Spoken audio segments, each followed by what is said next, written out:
Class 9 দেখো, তোমাদের সমবিন্দু সংক্রান্ত উপপাদ্য শেষের যে দুটো প্রয়োগ ছিল 245 পাতা, 245 পাতার যে দুটো প্রয়োগ ছিল, একটা হচ্ছে যে আমি যুক্তি দিয়ে প্রমাণ করি যে একটি ত্রিভুজের দুইটি মধ্যমা সমান হলে ত্রিভুজটি সমদ্বিবাহু ত্রিভুজ হবে। একটা ত্রিভুজের দুটি মধ্যমা সমান হলে ত্রিভুজটি সমদ্বিবাহু ত্রিভুজ হবে। ঠিক আছে, এবিসি একটা ত্রিভুজ, এবিসি ত্রিভুজের দুটো মধ্যমা, একটা হচ্ছে বিই আর একটা হচ্ছে সিএফ। দুটো মধ্যমা সমান হলে বলেছে, মধ্যমা দুটো সমান, তাহলে প্রমাণ করতে হবে যে ত্রিভুজ দুটো সমদ্বিবাহু, মানে ত্রিভুজটা সমদ্বিবাহু ত্রিভুজ। তাহলে মনে করি বি ও সিএফ মধ্যমা দুটি পরস্পরকে জি বিন্দুতে ছেদ করেছে, মধ্যমা দুটো পরস্পরকে জি বিন্দুতে ছেদ করেছে। আবার ত্রিভুজের মধ্যমাত্ময় সমদ্বিখণ্ডক বিন্দুতে ছেদ করে, ত্রিভুজের মধ্যমাত্ময় সমদ্বিখণ্ডক বিন্দুতে ছেদ করে। তার মানে অ্যাকচুয়ালি আমরা বলতে পারবো যে এইটার সমান, এই যে বিজি, বিজি সমান হচ্ছে 1/3 বিই, মানে বি এর 1/3, ইজি সমান এটা সমান, এটা সমান হচ্ছে 1/3 বিই, বি এর 3 ভাগ করলে ইজিটা হচ্ছে তার সমান হবে। ঠিক একইভাবে এফজিটা তার সমান হবে 1/3 এফসি বা সিএফ। তাহলে বি সমান সিএফ, কারণ মধ্যমা দুটো সমান বলা আছে, বি সমান সিএফ বলা আছে, তাহলে কি বলতে পারবো যে ইজি সমান এফজি, ইজি সমান এফজি। আর ইজি সমান এফজি হলে বিজি সমান কি হবে, সিজি হবে। তাই ইজি সমান এফজি হওয়া মানে, ইজি সমান এফজি হওয়া মানে তার যে বাকি অংশটা পড়ে আছে বিজি সমান সিজি হবে। ঠিক আছে, আচ্ছা তাহলে এবার ত্রিভুজ দুটোর থেকে পাই, দুটো ত্রিভুজ আমরা এখানে নিচ্ছি। দুটো ত্রিভুজ বলতে একটা হচ্ছে যে ত্রিভুজ এফজিবি, এফজিবি ত্রিভুজ একটা, এফজিবি কোনটা, এফজিবি এই ত্রিভুজটা। আর একটা ত্রিভুজ হচ্ছে ইজিসি, ইজিসি ত্রিভুজ বলতে এই ত্রিভুজটা। এই দুটো ত্রিভুজের ক্ষেত্রে দুটো বাহু সমান পাচ্ছি, একটা হচ্ছে ইজি সমান এফজি, আবার বিজি সমান সিজি, এই বাহু দুটো সমান হচ্ছে। আবার একটা বৃত্ততীব্র কোণ আছে, কোণটা না এফজিবি এই কোণটার সাথে এই কোণটার সমান হচ্ছে, এই কোণটার সাথে এই কোণটার সমান, বৃত্ততীব্র কোণ।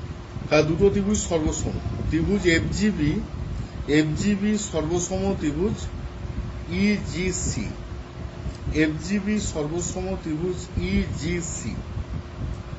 আবার দেখো বিএফ সমান সিই, তার মানে এই বাহুটার সঙ্গে এই বাহুটার সমান, বিএফ সমান সিই।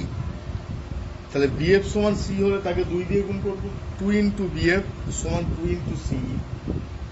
তার মানে হচ্ছে এবি সমান এসি, এবি সমান এসি। সুতরাং এবিসি একটা সমদ্বিবাহু ত্রিভুজ।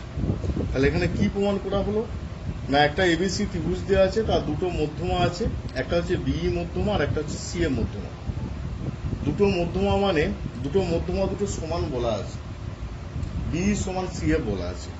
তাহলে বি সমান সিএফ হলে তারা একটা নির্দিষ্ট বিন্দুতে ছেদ করেছে, যে বিন্দুটা হচ্ছে জি, জি বিন্দু।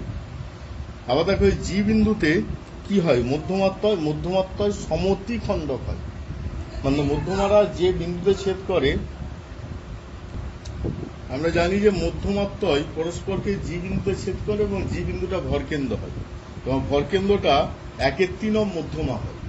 তাহলে এখানে ইজি সমান, ইজি বলতে এই অংশটা সমান 1/3 বিই, আবার এফজি সমান 1/3 সিএফ। ঠিক আছে, 1/3 সিএফ। তাহলে আমরা এখান থেকে আবার পাই যে বিই সমান সিএফ, তো তাহলে এই 1/3 এই জায়গাটা সমান হবে 1/3 বিই সমান 1/3 সিএফ। তার মানে ইজি সমান এফজি হবে, ইজি বাহুর সাথে ইজি এর সাথে এফজিটা সমান হবে। আবার ইজি এর সাথে এফজি সমান হওয়া মানে বিজি এর সাথে সিজিটা সমান হবে, বিজি এর সাথে সিজি সমান। আবার বিজি এর সাথে সিজি সমান হলে আমরা একটা ত্রিভুজ পাচ্ছি, দুটো ত্রিভুজ, একটা হচ্ছে যে এফজিবি আর একটা হচ্ছে ইজিসি। এই দুটো ত্রিভুজকে সর্বসম দেখাবো। সর্বসম দেখাতে গেলে এদের দুজোড়া বাহু সমান হচ্ছে, কোন জোড়া না ইজি এর সাথে এফজি সমান হচ্ছে আর বিজি এর সাথে সিজি সমান হচ্ছে। আর কি এক জোড়া বৃত্ততীব্র কোণ সমান হচ্ছে, কোনটা না কোণ এফজিবি তার সাথে কোণ ইজিসি সমান হচ্ছে। এফজি সমান ইজি বলা হয়েছে, তাহলে এর ক্ষেত্রে আমরা পাচ্ছি ত্রিভুজ এফজিবি সর্বসম ত্রিভুজ ইজিসি। তাহলে এর থেকে বলতে পারবো যে বিএফ সমান সিই, বিএফ বাহুটার সাথে সিই বাহুটা সমান। আবার যেহেতু এফটা এবং ইটা হচ্ছে এবি ও এসি বাহুর মধ্যবিন্দু যথাক্রমে, তাহলে আমরা কি বলতে পারি এবি বাহুর সাথে এসি বাহুটা সমান। তাহলে ত্রিভুজটা কি হলো, সমদ্বিবাহু ত্রিভুজ হলো। ত্রিভুজটা সমদ্বিবাহু ত্রিভুজ হচ্ছে, ঠিক আছে। এবার নিচের প্রমাণ দেখো, যেটা খুবই ইম্পর্টেন্ট প্রমাণ, 8-এর 245 পাতা। এখানে আমরা দেখতে পাচ্ছি এবিসি এর মধ্যমা, ত্রিভুজ এবিসি এর মধ্যমা তিনটি কি কি আছে, এডি, বিই ও সিএফ। এডি, বিই ও সিএফ। ত্রিভুজ এবিসি এর মধ্যমা তিনটি যথাক্রমে এডি, বিই ও সিএফ পরস্পর জি বিন্দুতে মিলিত হয়েছে।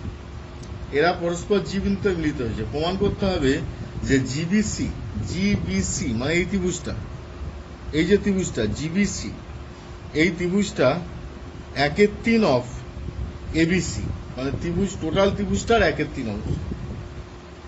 ওই জায়গাটার যে মান, ওই জায়গাটার যে ক্ষেত্রফল, সেটা টোটাল ত্রিভুজের 1/3 অংশ, 1/3 অফ ত্রিভুজ এবিসি। আর কি প্রমাণ করতে হবে, জিবিডি মানে এই অংশটা, এই অংশটা, এই যে অংশটা, এটা হচ্ছে 1/6 অফ এবিসি প্রমাণ করতে হবে, 1/6 অফ এবিসি। তাহলে এটা প্রমাণ করার জন্য দেখ, আমরা এমনিতে প্রমাণ করতে পারবো যে ত্রিভুজগুলো এমনিতে হচ্ছে এই ত্রিভুজটার সাথে এই ত্রিভুজটার ক্ষেত্রফল সমান প্রমাণ করতে পারবো, এই ত্রিভুজটার সাথে এই ত্রিভুজটার ক্ষেত্রফল সমান প্রমাণ করতে পারবো, এর সাথে এর ক্ষেত্রফল সমান প্রমাণ করতে পারবো, বা সর্বসম দেখাতে পারবো। তা সেটাই করতে হবে।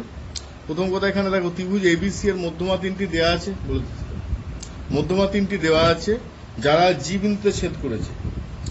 প্রমাণ করতে হবে ত্রিভুজ জিবিসি সমান 1/3 অফ ত্রিভুজ এবিসি আর জিবিডি সমান 1/6 অফ ত্রিভুজ এবিসি। প্রমাণ, এবিসি এর মধ্যমা হচ্ছে এডি, এবিসি ত্রিভুজের মধ্যমা এডি। এডি মধ্যমা ত্রিভুজকে কি, একটা মধ্যমা ত্রিভুজকে দুটো সমান ক্ষেত্রফল বিশিষ্ট ত্রিভুজে ভাগ করে। তাহলে একটা ত্রিভুজ হচ্ছে এবিডি আর একটা ত্রিভুজ হচ্ছে এসিডি, এরা হচ্ছে সমান। ত্রিভুজের মধ্যমা ত্রিভুজকে দুটি সমান ক্ষেত্রফল বিশিষ্ট ত্রিভুজে বিভক্ত করে। আবার দেখো জিবিসি ত্রিভুজের ক্ষেত্রে, জিবিসি এই যে নিচের যে ত্রিভুজটা, এরও তো জিডি মধ্যমা, তাহলে এও দুটো ভাগে ভাগ করবে। তাহলে ত্রিভুজ জিবিডি সমান ত্রিভুজ জিসিডি, মানে এই ত্রিভুজটার সাথে এই ত্রিভুজটার ক্ষেত্রফল সমান হবে। এবার মেন ত্রিভুজটার থেকে বলতে এ বিডি ত্রিভুজ থেকে যদি এই অংশটাকে বাদ দিই, পড়ে থাকবে কি এজিবি। এবিডি ত্রিভুজ থেকে জিবিডি ত্রিভুজের ক্ষেত্রফলকে বাদ দিচ্ছি, তাহলে পড়ে থাকছে কি এজিবি। ঠিক একইভাবে ডান দিকে এসিডি ত্রিভুজ থেকে জিসিডি ত্রিভুজকে বাদ দিচ্ছি, তাহলে পড়ে থাকছে কি এজিসি। তাহলে আবার এই দুটো সমান হচ্ছে, এই ত্রিভুজটার ক্ষেত্রফলের সাথে এই ত্রিভুজটার ক্ষেত্রফল সমান। সমান হওয়া মানে আমরা বলতে পারছি যে তিনটে ত্রিভুজের ক্ষেত্রফল সমান। একটা হচ্ছে ত্রিভুজ এজিবি, ত্রিভুজ বিজিসি আর ত্রিভুজ এজিসি, এরা ক্ষেত্রফল অনুযায়ী সমান। আবার এজিবি সমান এজিবি ত্রিভুজটা মানে 1/3 অফ কি এবিসি, তো 1/3 অফ এবিসি। এখানে লিখে দেখো 1/3 অফ ত্রিভুজ এজিবি প্লাস ত্রিভুজ বিজিসি প্লাস ত্রিভুজ এজিসি। এজিবি, বিজিসি আর হচ্ছে এজিসি, এই তিনটা ত্রিভুজের ক্ষেত্রফলের সাথে সমান হচ্ছে। তাহলে 1/3 অফ ত্রিভুজ এবিসি আমরা লিখতে পারি, যে কোনো একটা ত্রিভুজের ক্ষেত্রফল সমান। ঠিক একইভাবে জিবিডি ত্রিভুজটার ক্ষেত্রফল, জিবিডি মানে এই অংশের ক্ষেত্রফল হাফ অফ বিজিসি, তাহলে হাফ অফ বিজিসি এর ক্ষেত্রফল আমরা কি পেলাম, 1/3 অফ ত্রিভুজ এবিসি। ওই মানটাকে এখানে বসিয়ে দিচ্ছি, তাহলে কি হচ্ছে 1/6 ত্রিভুজ এবিসি। তাহলে কি করা হচ্ছে না, মধ্যমা অনুযায়ী ভাবা হচ্ছে। কারণ আমরা এমনিতে জানি যে একটা ত্রিভুজের যে কোনো একটা মধ্যমা ত্রিভুজকে দুটো সমান ক্ষেত্রফল বিশিষ্ট ত্রিভুজে বিভক্ত করে। তাহলে এখানে এবিসি ত্রিভুজটার এডি মধ্যমা ত্রিভুজকে দুটো ত্রিভুজে বিভক্ত করেছে, একটা হচ্ছে এ বি ডি আর একটা হচ্ছে এসিডি। ঠিক একইভাবে আমরা আরো একটা ত্রিভুজ ধরে নিচ্ছি, যেটা হচ্ছে বিজিসি। বিজিসি ত্রিভুজের জিডি একটা মধ্যমা আছে, যে ত্রিভুজটাকে দুটো সমান ক্ষেত্রফল বিশিষ্ট ত্রিভুজে ভাগ করেছে। তাহলে একটা হচ্ছে বিজিডি আর একটা হচ্ছে সিজিডি। আমরা যদি মেন ত্রিভুজ থেকে এবিডি ত্রিভুজ থেকে বিজিডি ত্রিভুজকে বিয়োগ করি তাহলে পড়তে থাকবে কি এ জি বি।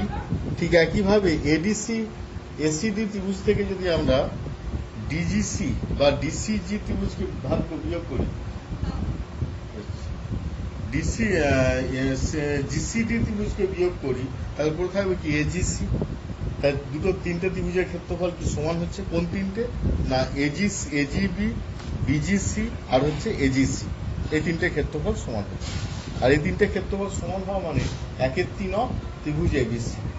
আবার আমরা এমনিতেই জানি যে জিবিডি ত্রিভুজটার ক্ষেত্রফল 1/2 বিজিসি ত্রিভুজের ক্ষেত্রফল। বিজিসি ত্রিভুজের জায়গায় 1/3 ত্রিভুজ এবিসি বসাবো, তাহলে কি পাবো? 1/6 ত্রিভুজ এবিসি।